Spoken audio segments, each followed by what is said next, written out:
حکیم لقمان کی اپنے شاگرد کو 15 بہترین نصیحتیں۔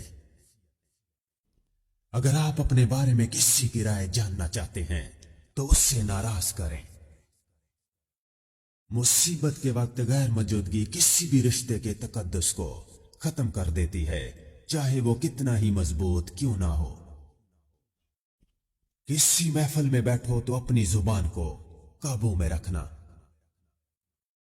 عقل مند کو اپنے گھر میں بچے کی طرح اور اپنی قوم میں مرد کی طرح رہنا چاہیے۔ جو بات دشمن سے بھی پوشیدہ رکھنا چاہتی ہو وہ بات دوست سے بھی پوشیدہ رکھو، ہو سکتا ہے کبھی وہ تمہارا دشمن ہو جائے۔ جہاں تک ہو سکے لوگوں سے دور رہنا تاکہ تیرا دل سلامت اور نفس پاکیزہ رہے۔ نافہم عورتوں پر کبھی بھروسہ مت کرنا۔ اگر کوئی کام کسی کے سپرد کرنا ہو تو وہ کسی عقل مند انسان کے سپرد کرنا۔ اگر عقل مند میسر نہ ہو تو اس سے خود سر انجام دینا۔ بے وقوفوں سے دوستی مت کرنا کیونکہ یہ مشکل وقت میں تیری مشکلات میں اضافہ کر دیں گے۔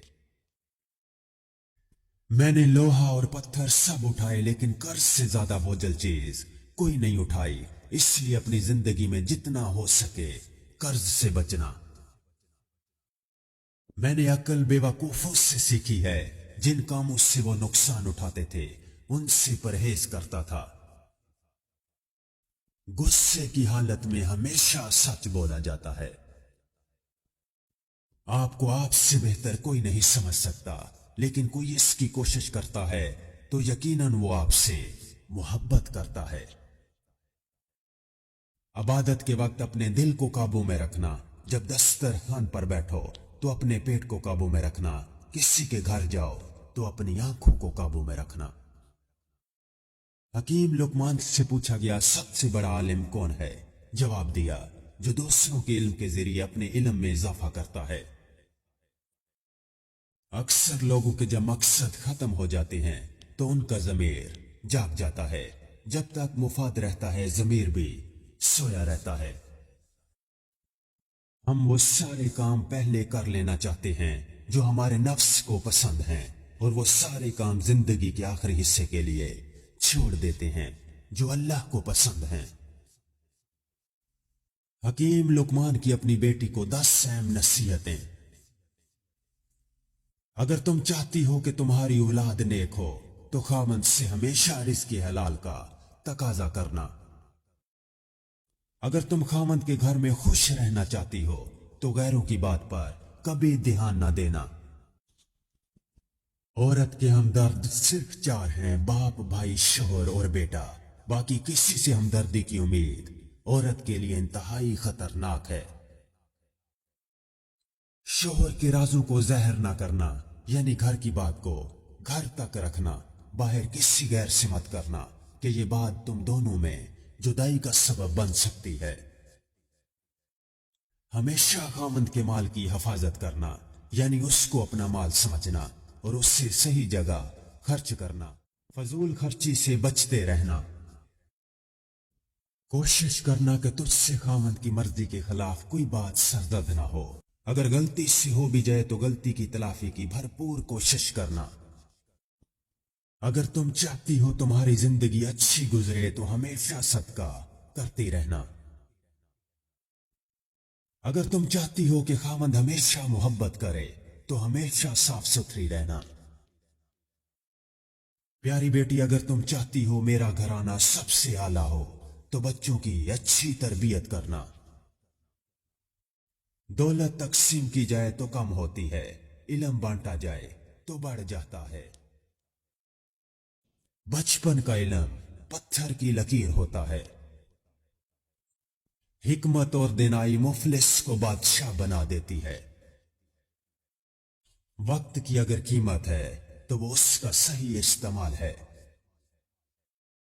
ہر قسم اور ہر طبقہ کے لوگوں کو پہچانو اور ان کے ساتھ مناسب برتاؤ کرو۔ ہر شخص کو اس کے ہنر اور جوہر کے مطابق جگہ دینی چاہیے۔ میں نے زندگی میں 300 سال مختلف دواؤں سے لوگوں کا علاج کیا ہے، لیکن اس طویل تجربے کے بعد میں نے سیکھا کہ بہترین دوا محبت اور عزت ہے۔ کل کی سوچ کو غلط سمجھ کر انسان آج کی سوچ پر ناز کرتا ہے، آنے والے کل میں یہ سوچ بھی غلط ہو سکتی ہے۔ خلوص جاہل کو عالم میں بدل دیتا ہے اور خود غرضی بڑے سے بڑے عالم کو بھی جاہل کر دیتی ہے۔ سست اور کاہل آدمی سے دور رہنا بہتر ہے۔ تمہارا غصہ تمہارے دشمن سے بھی بڑا دشمن ہے۔ احمق شخص کے لیے نصیحت کا سننا اتنا ہی مشکل ہے جتنا بوڑھے شخص کے لیے پہاڑ کی چڑھائی چڑھنا۔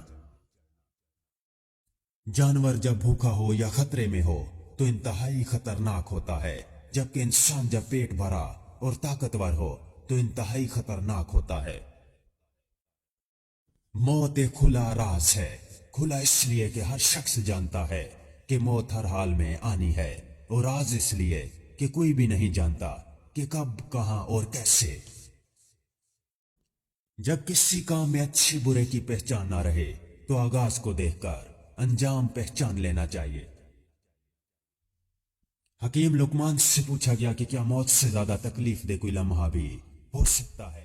تو انہوں نے فرمایا ہاں، جب کوئی سفید پوش انتہائی مجبور ہو کر کسی کے آگے ہاتھ پھیلائے تب اس کے لیے وہ لمحہ موت سے زیادہ تکلیف دہ ہے۔ حکیم لقمان کے سوالات پر عقل، شرم اور محبت کے جوابات سن کر آپ بھی حیران ہو جائیں گے۔ کہتے ہیں کہ حکیم لقمان کے پاس جب عقل آئی تو انہوں نے پوچھا کہ تم کون ہو اور کہاں رہتی ہو؟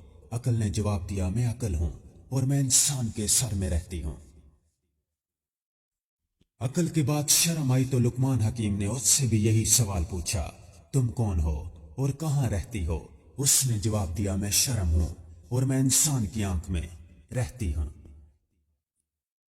شرم کے بعد محبت آئی تو اس سے بھی حکیم لقمان نے پوچھا تو کون ہے اور کہاں رہتی ہے؟ اس نے جواب دیا میں محبت ہوں اور انسان کا دل میرا مسکن ہے۔ محبت کے بعد تقدیر آئی تو اس سے بھی وہی سوال کیا کہ تو کون ہے اور کہاں رہتی ہے؟ تقدیر کہنے لگی میں تقدیر ہوں اور انسان کے سر میں رہتی ہوں۔ لقمان نے کہا وہ تو عقل کا نشیمن ہے۔ تب پھر عقل بولی جب تقدیر آتی ہے تو عقل رخصت ہو جاتی ہے۔ اب عشق آیا، اس سے دریافت کیا گیا تو کون ہے اور کہاں رہتا ہے؟ جواب ملا میں عشق ہوں اور انسان کی آنکھ میں رہتا ہوں۔ لقمان نے کہا وہاں تو شرم رہتی ہے۔ اس نے جواب دیا جب عشق آتا ہے تو شرم چلی جاتی ہے۔ آخر میں لالچ آیا، اس سے بھی پوچھا گیا کہ تم کون ہو؟ جواب ملا میں لالچ ہوں اور انسان کے دل میں رہتا ہوں۔ لقمان نے کہا اس جگہ تو محبت رہتی ہے۔ تو لالچ نے جواب دیا جب میں آتا ہوں تو محبت چلی جاتی ہے۔